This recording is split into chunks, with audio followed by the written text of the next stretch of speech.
Selamat datang di podcast Iseng episode 0 bersama gua Abun, gua Cheng. Nah, jadi kenapa sih ada podcast ini gitu? Karena jujur aja gue sebagai pekerja gitu, kita sebagai buruh kayak anjing kok bosen setiap hari tuh cuman guling-gulingan di kasur. Pulang kerja tidur. Kalau nggak tidur apa? Udah apa? Namatin Mobile Legends juga udah mitik. Namatin Tinder juga kayaknya anjing udah bosen. Namatin Tinder udah lawan raja terakhir. Iya, jadi kayak anjing males banget. Akhirnya karena gue juga sering gitu ngobrol sama si Aceng, sebenarnya kita tuh banyak kayak ngebahas hal-hal bagus tapi nggak pernah direkam gitu. Jadi coba deh kita iseng-iseng buat rekam, siapa tahu bagus. Sebenarnya buat dokumentasi aja sih awalnya. Nah, untuk biar obrolannya tidak sia-sia ya. Iya, untuk galeri diri sendiri itu kenapa? Oh coba deh kita bikin podcast. Nah, kenapa episode 0? Karena kita belum tahu gitu hasilnya bagus atau enggak. Kalau misalkan ternyata hasilnya bagus, akan berlanjut ke episode 1. Kalau misalkan ternyata anjing jelek, mantep di sini. Anjing fibernya dikit ya. Udah, stop. Nah, kan nggak mungkin ya kalau misalkan kita ngobrol tapi nggak ada bahasan sesuatu. Jadi kita memutuskan nih tadi kita bahas apa nih? Nah, kayaknya asik nih untuk ngebahas tentang inner child. Nah, cuman sebelumnya gue mau minta mohon dulu nih. Kalau misalkan ada penggiat psikologi atau misalkan orang-orang yang memang mendalami di ilmunya itu di ranah sana lah gitu ya. Jangan menghujat kami karena kami juga orang awam. Kami orang awam. Hanya sekumpulan orang yang senang berdiskusi aja. Apakah kita tidak boleh?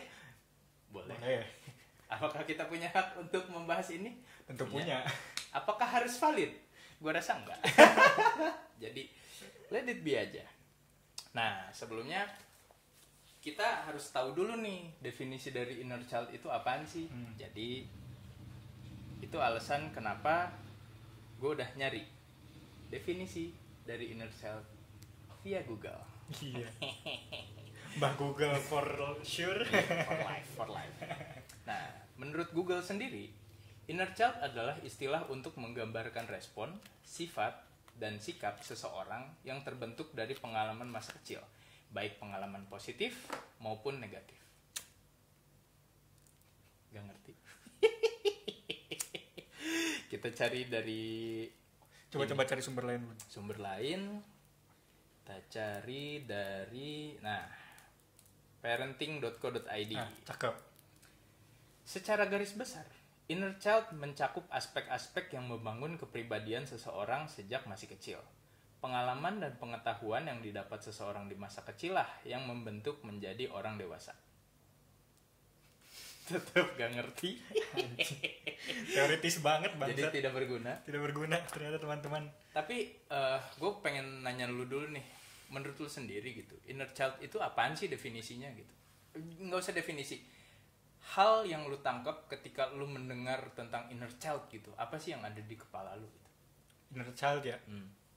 Inner child ya, kalau sepengetahuan gue ya, sepengetahuan gue sih, inner child itu pengalaman masa kecil yang dampaknya bisa terbawa-bawa sampai kita ke dewasa. Jadi perilaku kita saat dewasa tuh kurang lebih ada efek dari masa lalu kita gitu, masa kecil kita. Kalau yang gua gitu ya. Kalau yang gua tanggap ya, hal apapun yang pernah lu alami, yang bentuknya positif ataupun misalkan negatif gitu, pengalaman-pengalaman yang pernah lu rasakan ketika lu kecil, itu ternyata bisa berdampak kepada karakter yang terbentuk ketika lu menjadi dewasa gitu. Itu sih yang sengaja gua tangkap gitu. Iya kan? Ngerti. Nah, tapi untuk lu sendiri nih gitu. Lu sekarang umur berapa sih? Saya masih muda, Kak. Tai banget. Kebetulan saya sekarang 23, Pak. tai itu anjing, sumpah. Untuk gue ya, gue adalah tipikal orang yang percaya bahwa umur 23 adalah umur tai. Kenapa? Karena gue nggak tahu gimana. Mungkin gue udah hidup selama, misalkan nih, ketika gue umur 0 sampai umur 22 gitu. Apakah hidup gue berat? Berat, cukup berat gitu. Tapi apakah seberat itu? Gue rasa gak tahu kenapa gerbang menuju hal yang lebih berat itu ketika gue umur 23 gitu. Nah, ya udah. Sekarang mah apa nih yang bikin lu tuh bisa menyebutkan bahwa 23 tuh tai, nih si tainya tuh apa nih yang bikin lu bilang tai itu apa? Jadi misalnya nih, ketika gue hidup gitu di umur sampai 22, apakah gue tidak mengerti tentang tanggung jawab? Mengerti gitu. Apakah gue sudah merasakan apa itu tanggung jawab? Sudah gitu. Cuman gue ngerasa tanggung jawab gue tuh belum terlalu berefek gitu ke hidup gue. Masih banyak orang-orang yang bisa mensupport gitu ketika gue melakukan hal salah atau misalkan apa gitu. Sedangkan ketika di umur 23 gue ngerasa apapun jenisnya yang gue lakukan itu dampaknya tuh bener-bener langsung ke gue 100% gitu. Karena nggak selamanya orang-orang tuh bisa selalu mensupport gue kan. Iya. Pada akhirnya lu bakal ada di titik lu tuh sendirian gitu. Ya, dan gue nggak tahu pasnya.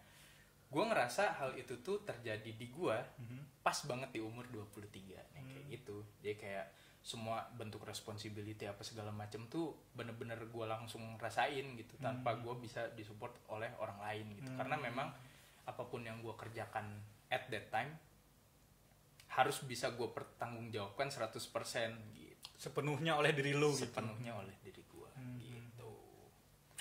Nah, kita balik lagi nih ke inner child.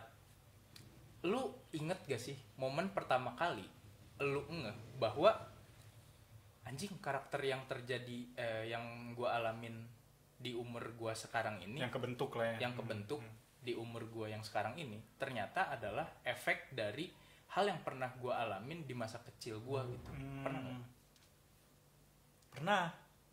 Contohnya? Ada. Justru akhir-akhir ini nih di umur 23 ini. Emang tai ya. Apa?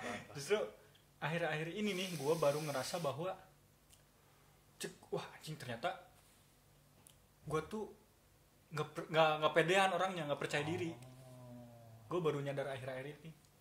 Emang apa sih yang kira-kira mendasari bahwa ternyata seorang Aceng itu nggak percaya diri karena masa kecilnya gitu? Emang masa kecil apa yang bisa lu deskripsikan sampai akhirnya membentuk Aceng yang nggak percaya diri gitu sekarang?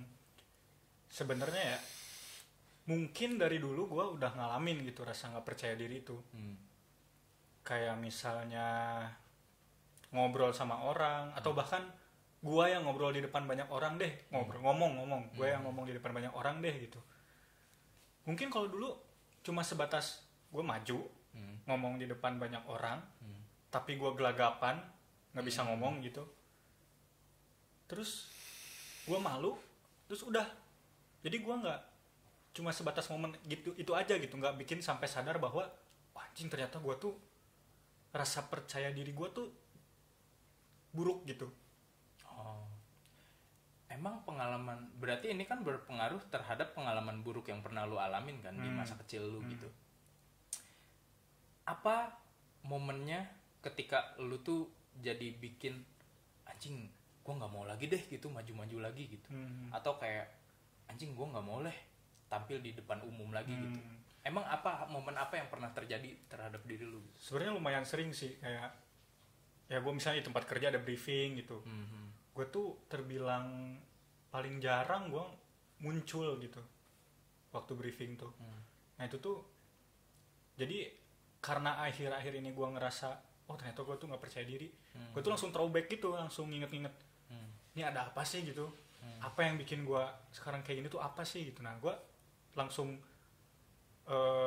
nge-tracking masa lalu gue nih. Nah ternyata setelah diinget-inget lagi banyak momen-momen yang bikin rasa percaya diri gue tuh anjlok gitu. Ada kejadian-kejadian kayak misalnya Yang paling gue inget sih dulu SMP gue inget. Jadi dulu tuh gue ada classmate yang perlombaan antar kelas gitu kan. Perlombaan antar kelas, antar angkatan, antar kelas. Gue kebetulan tuh antar kelas tuh. Lomba. Nah, gue disuruh maju buat solo vokal nyanyi. Oke. Ya gue yang pada saat itu belum tahu kalau gue bisa nyanyi ya. Ya udah maju aja lah nyanyi gitu. Naik panggung, jadi posisinya ini panggung nih gue nih. Ini jurinya persis depan gue. Nyanyi lu bayangin di tengah-tengah gue lagi nyanyi, jauh dari kata beres, lagi nyanyi, jurinya tiba-tiba gini. Lu kebayang gak lu? Kayak anjing gue lagi nyanyi tiba-tiba fales gitu. Anjing. Ya kalau falesnya emang iya sih gitu, tapi anjing depan banyak orang coy, semua orang lihat gitu anjing. Gue langsung berhenti, langsung turun gue dari panggung. Anjing itu gue malu banget. Enggak, maksud gue apa ya? Gue nggak tahu, gue ngerasa itu bukan nggak pantas sih, cuman anjing keterlaluan banget. Ya tapi ya namanya juri kan ya. Ya udahlah gitu. Terus gue ada beberapa momen kayak gue kan dulu aktif di organisasi waktu SMP tuh. Gitu ada banyak momen dimana gue disuruh untuk orasi. Gak tahu gue mau ngomong apa. Sampai pas lagi ngomong terus ditanya, kamu gimana nih kalau ada masalah ini, coba sampaikan kayak gitu. Gak tahu coy gue. Jadi kayak di kepala gue nih, wah bergumam semua caranya gini, tapi nggak keluar gitu dari mulut gue tuh. Dan itu sampai bikin gue diem beberapa menit. Karena gue diem mulu, ya udah audiens tuh kayak pada ketawa, pada gitu kan, anjing malu banget gue itu. Ya udah mau gimana gitu. Cuman kan kalau soal itu ya, gue nggak tahu sih. Cuman untuk hal yang kedua tadi gitu, gue ngerasa kan itu mungkin bentuk dari skill persuasif lu sendiri ya. Maksudnya memang yang gue sadarin ada memang orang-orang yang mungkin memang lebih cocok untuk jadi man behind the gun gitu kan. Balik layar ya. Dan tanggung jawab lu sebagai ketua organisasi atau apapun gitu, kalau misalkan memang tidak memiliki skill persuasif, ya bukan hal yang salah sih menurut gua. Cuman memang itu pasti pengalaman yang cuman itu yang digarisbawahi momennya kan, ketika kasarnya kita dibikin malu di depan banyak orang gitu. Dan karena gua melalui banyak momen itu, akhirnya gua terbentuklah yang gua yang sekarang gitu, yang nggak pede, nggak pernah berani buat ngomong di depan banyak orang kayak gitu. Kalau lu sendiri ada nggak kira-kira momen yang lu tuh pertama kali sadar bahwa wah ini ada pengaruhnya nih dari inner child itu gitu? Gue ingat sih, maksudnya bahkan gue sampai ingat gitu momennya kapan gitu. Jadi gue nggak tahu gimana, cuman untuk beberapa orang yang kenal gue bahkan pernah punya pengalaman gue jadi dimusuhin sama temen gue sendiri hanya karena menurut orang gue terlalu baik gitu. Terlalu baik. Jadi ya balik lagi yang namanya pengalaman inner child itu sendiri, efek dari pengalaman inner child itu kan nggak selalu soal hal-hal negatif. Nah, membahas soal terlalu baik ini, gue tuh ingat, gue tuh benci banget sama anak kecil, bre.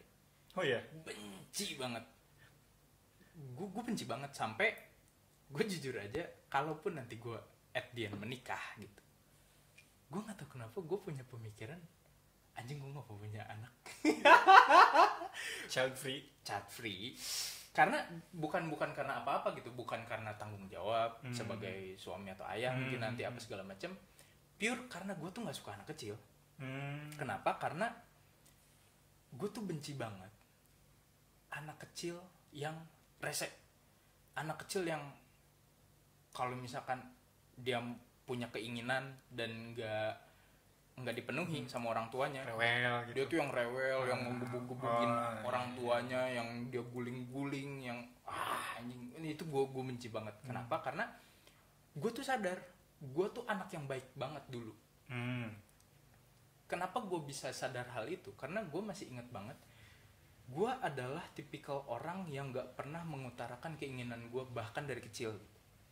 Hal itu tuh bisa terjadi karena gue masih ingat ketika gue kecil, gue pernah diajak ke pasar oleh orang tua gue. Jadi ketika gue kecil, gue diajak sama nyokap kayak, kak anterin ibu yuk ke pasar gitu. Ya udah, ayo, gue ikut. Dan ketika gue di pasar, gue ngelihat ada toko topi. Ya. Toko topi yang di pinggiran jalan gitu kan. Kayak, bu, aku pengen dong topi itu gitu. Nah nyokap gue tuh bilang kayak, jangan beli di sini ya kak, nanti aja ibu beliin yang bagus gitu. Soalnya yang di sini mah jelek, udah nanti aja gitu kan, katanya kan kayak gitu. Dan di situ tuh apakah gue kecewa? Gue kecewa jujur aja. Karena kenapa? Karena gue spesifik pengen topi itu gitu. Ya modelnya pengen yang itu. Di momen itu juga kan gitu. Cuman gue mencoba mengerti. Oh ya udah iya. Akhirnya udah berjalan. Nah di pasar itu nyokap dan gue itu ketemu sama temennya nyokap. Ketemu, akhirnya bincang-bincang kayak, Desni gimana kabarnya, apa segala macam, bla bla bla gitu. Sama siapa? Ini sama anak pertama saya. Oh, siapa namanya? Farhan gitu. Ih ya Allah lucu banget ya gitu. Nah di momen itu tuh nyokap gue tuh bilang bahwa kayak, ih ya Allah saya mau bersyukur banget dah punya anak kayak Farhan gitu. Karena anaknya tuh nurut banget, baik banget, gak pernah ngebantah, gak pernah ngelawan orang tuanya. Ih saya mau bersyukur banget gitu. Nah hal itu yang bener-bener terpatri di kepala gue, bahwa oh ternyata gak apa-apa ya untuk gue mengorbankan keinginan gue, karena gue mendapatkan afirmasi bahwa oh gue nih anak baik gitu. Jadi dicap baik nih sama orang tua tuh dengan gua nurut gitu ya. Dengan gue nurut, gue tuh jadi punya predikat, ih gue anak yang baik. Itu yang bikin gue akhirnya perlahan-lahan tidak memiliki keinginan gitu. Kayak gue pernah mencoba untuk kayak, bu aku boleh nggak melihara kucing gitu. Jangan deh kak, jangan gitu, kucing tuh bau gini-gini segala macam, nanti ada penyakit apa-apa. Oh ya udah gitu. Bu aku boleh nggak pengen beli sepatu roda gitu. Soalnya teman-teman yang lain pada main sepatu roda. Jangan deh kak, nanti kamu jatuh gini-gini segala macam gitu. Selalu ada larangan, bukan larangan sih sebenarnya, bentuknya sanggahan gitu dari orang tua, bahwa jangan ini deh, jangan itu deh, jangan ini deh, jangan itu deh. Dan gue tuh selalu nurut kayak oh ya udah. Tapi jadi secara nggak langsung lu tuh mengubur semua keinginan lu. Persis. Dengan dalih bahwa nurut sama orang tua tuh lebih baik gitu. Persis. Jadi gue tuh memang oh ya nggak apa-apa, karena at the end gue adalah anak yang baik gitu. Dan nyokap gue selalu mengutarakan hal itu ke teman-temannya, atau bahkan ke gue sendiri, bahkan ke gue sendiri gitu. Ketika momen gue berdua sama nyokap kayak, iya Allah kakak kamu mah baik banget, nurut anaknya teh, ibu mah seneng dah. Hal itu tuh menurut gue cukup di momen itu. Yang tanpa gue sadari ternyata hal itu tuh berlanjut sampai gue besar, sampai lu saat ini. Sampai gue saat ini gue masih menjadi anak yang penurut, gue masih menjadi anak yang baik lah gitu untuk keluarga gue ya. Sampai balik lagi ke momen yang tadi, gue sampai dimusuhin sama temen gue gitu. Kenapa? Karena gue kan gak pernah punya keinginan. Gue gak pernah punya keinginan, dan gue selalu memprioritaskan keinginan orang lain. Di momen gue perpisahan SMA kelas 1, gue tuh yang ngurus semuanya. Enggak semuanya gue, cuma tapi banyak peran yang lu pegang gitu. Peran yang gue pegang tuh banyak banget. Gue itu kan ketua kelasnya ya. Gue tuh bikin aturan gitu kayak di momen perpisahan nanti kita tuker kado ya gitu. Orang-orang tuh semua sibuk nyari kado untuk tuker kado tuker kado itu. ya, cara tuker kado. Sedangkan gue sendiri yang bikin aturan, gue nggak punya kado, gue nggak nyiapin. Kenapa? Karena gue nyiapin acaranya, gue nyiapin acara perpisahannya. Sampai di momen mau tuker kado, ternyata temen gue tahu gue belum nyiapin kado. Dia kesel, dia marah sama gue, dia pengen nonjok gue. Bukan karena gue nggak nyiapin kado, tapi karena lu sadar nggak sih anjing? Lu tuh terlalu mikirin orang lain gitu. Lu tuh terlalu mikirin acara ini untuk orang lain. Lu pernah gak sih mikirin diri lu sendiri? Padahal sebenarnya lu tuh butuh persiapan juga loh gitu. Iya, dan gue tuh butuh bantuan. Spesifiknya gue tuh butuh bantuan sebenarnya. Tapi gue gak pernah mengungkapkan itu karena gue gak mau ngerepotin orang lain. Jadi yang bikin temen gue kesel adalah faktanya gue tuh gak pernah sendiri. Ya, ada teman. Ada temen. Dan temen gue tuh selalu ready untuk ngebantu, tapi gue nggak pernah mengungkapkan itu. Itu yang bikin, oh anjing, kenapa gue bisa kayak gini ya? Oh ternyata kalau misalkan di throwback lagi ke belakang, oh mungkin karena definisi anak baik tadi gitu, bahwa gue tuh harus selalu jadi baik dan merepotkan orang. Dalam itu tidak baik. Itu tidak baik. Yang mana ternyata sulit. Untuk momen sekarang Anda tidak hidup sendiri. Jadi itu sih yang gue ingat ya. Positif negatifnya menurut gue balance gitu, antara positif dan negatifnya. Mungkin positif untuk orang lain karena gue care, atau misalkan gue nggak ngerepotin orang lain gitu. Tapi negatifnya ke diri sendiri gitu, karena pada akhirnya gue ngerasa anjing ternyata hidup berat juga ya kalau misalkan gue harus apa-apa sendiri. Iya, karena lo nanggung semuanya sendiri kan, jadi ya, kerasa berat banget gitu. Persis. Dan itu bener-bener jadi alasan utama kenapa gue nggak suka anak kecil. Nggak suka anak kecil itu sih. Dan itu menurut gue efek yang lumayan ini ya, lumayan buruk sih menurut gue. Sampai efeknya kayaknya dampaknya lumayan gitu aja. Iya, sampai lu kepikiran buat child free aja deh gitu. Child free kan terlalu anjing, terlalu Gen Z banget ya. Gen Z banget gitu. Kayak child free nggak sih anjing. Ya udah gue mah nggak suka anak kecil aja udah gitu anjing. Kalaupun kayak misalkan nanti gue punya tante terus ngelahirin anak, ya gue juga nggak suka anak dia anjing. Ya emang gue nggak suka anak kecil aja udah, bukan gue nggak suka sama anak gue sendiri, nggak kayak gitu. Jadi lu dengan ketidakpercayaan diri lu, sedangkan gua dengan rasa nggak enak lah ya. Rasa nggak enak. Rasa nggak enak lu. Oke. Dan dampaknya juga untuk dampak lu sendiri deh, yang lu bener-bener rasain sekarang gitu. Dampak dari lu tidak percaya diri tuh pernah nggak sih sampai yang dampaknya tuh gede banget gitu, kayak anjing nih gitu. Karena gua gini tuh jadi kayak gini gitu. Sebenarnya kalau gede banget sih enggak, cuman gue jadi cenderung menghindari hal-hal yang memerlukan percaya diri yang tinggi gitu. Gue jadi menghindarin gitu. Padahal itu tuh saat itu dibutuhkan lah misalnya. Contoh. Misalnya ada acara, gue disuruh ngisi. Nah itu gue sebenarnya gue menghindarin itu. Jadi kayak di saat orang-orang tuh butuh gue mungkin ya buat ngisi acara, tapi gue sebenarnya menghindari karena gue tuh takut gitu sampai ada di titik itu gitu. Tapi kan yang gue sadarin ya, gue nggak tahu gimana, cuman gue cukup merhatiin lu lah gitu di SMA gitu.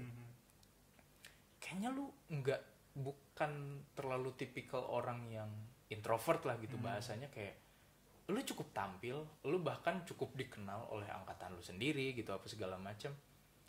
Yang mana gua kalau misalkan tidak mendengar cerita lu secara langsung gitu, gua tidak melihat bahwa lu adalah orang yang tidak memiliki kepercayaan diri sih menurut gua gitu. Kira-kira momen apa yang pada akhirnya lu ngerasa, wah gua harus berubah nih gitu, gua nggak boleh nih selalu nggak percaya diri gitu. Lu ingat gak momen dimana gue harus berubah gitu? Atau bahkan masih sampai sekarang ternyata ketidakpercayaan diri itu? Sebenarnya masih sampai sekarang, cuman bentuknya nggak sebesar dulu kali ya mungkin nggak sebesar dulu karena ya bukan akhir ini, makin sini makin kayak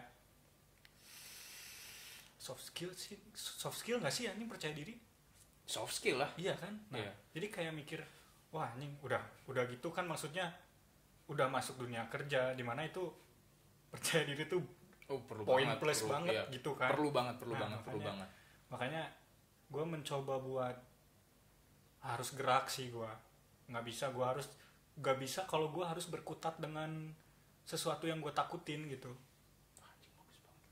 Iya. Jadi pas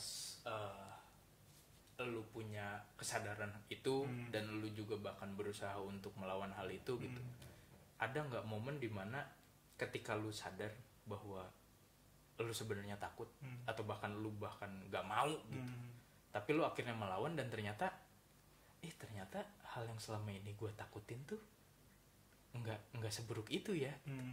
Oh ternyata ketika gue udah tampil ternyata nggak seburuk apa yang gue pikirkan ya gitu. Lu inget gak momen pertama kalinya itu? Ada.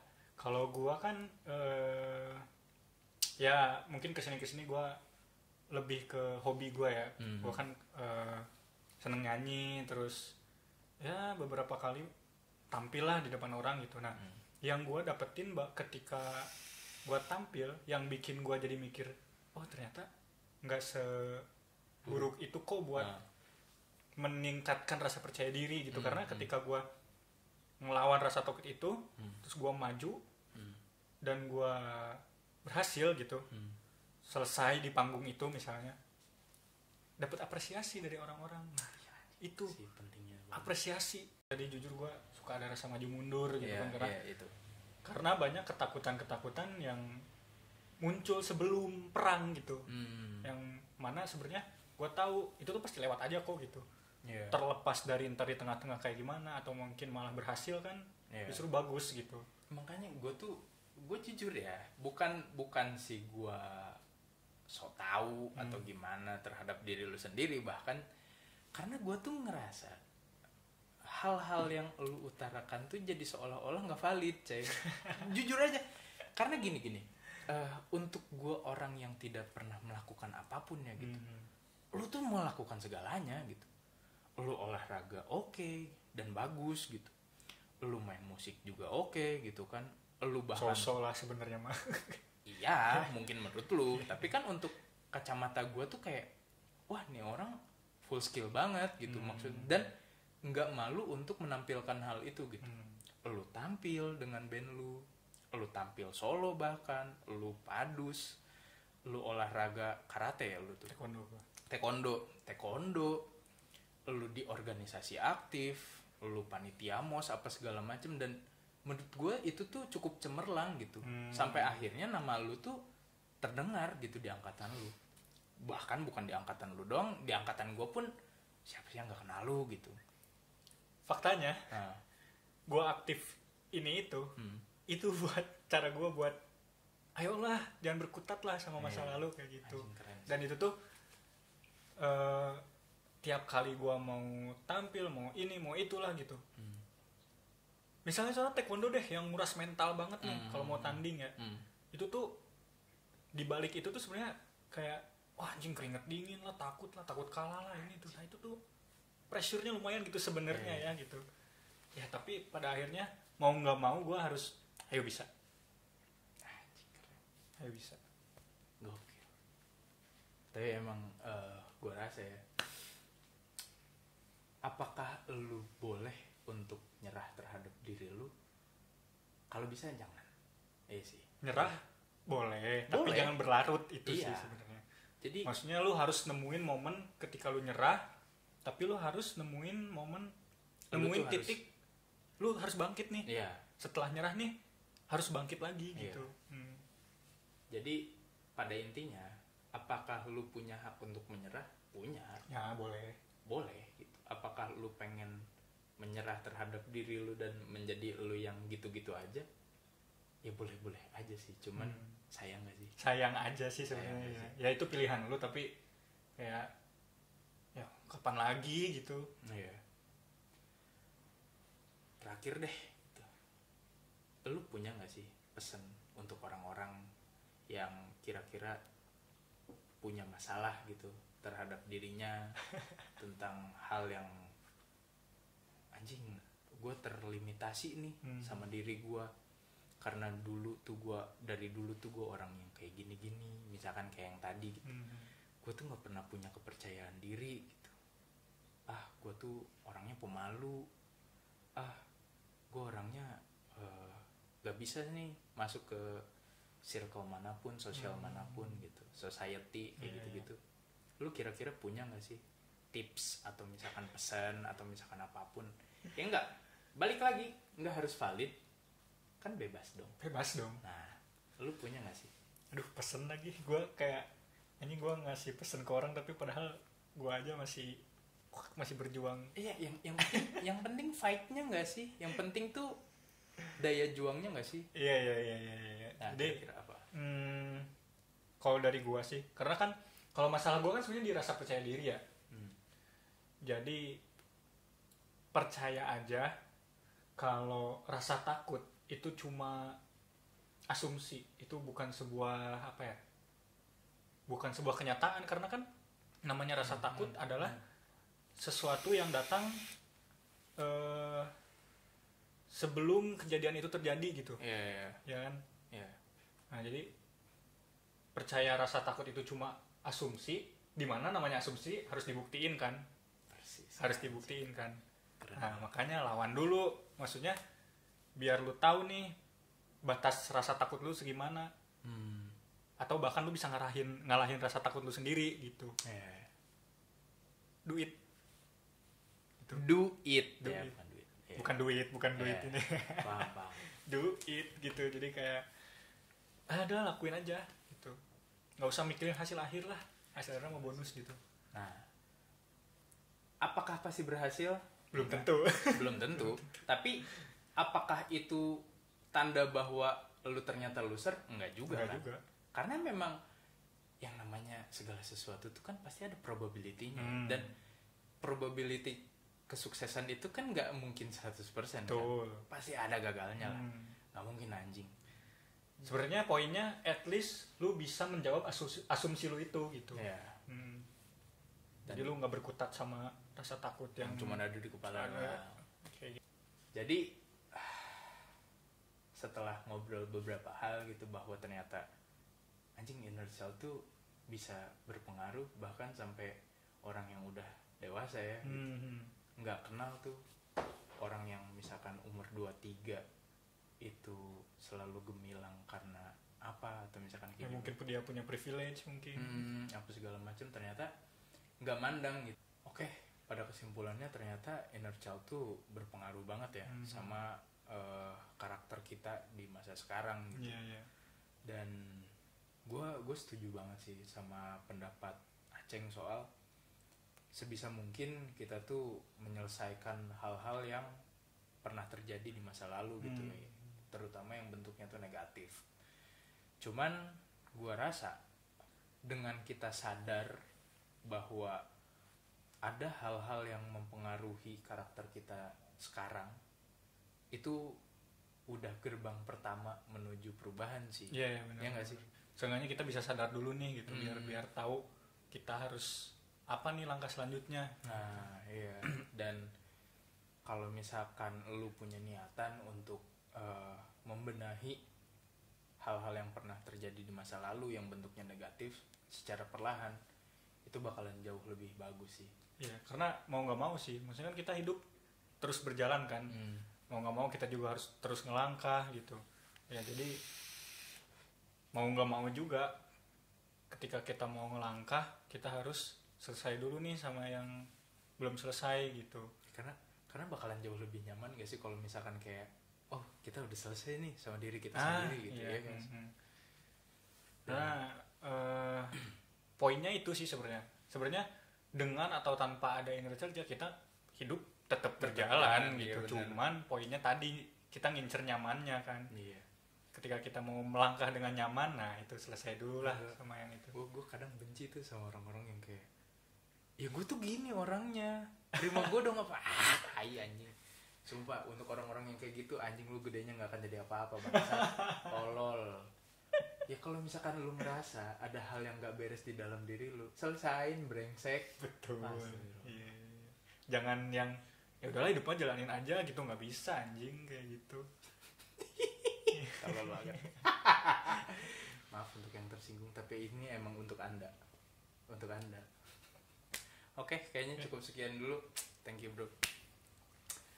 Berhubung ini episode 0 yang tadi sempat gue mention, belum tentu ada episode 1 karena kita harus evaluasi dulu. Iya, betul.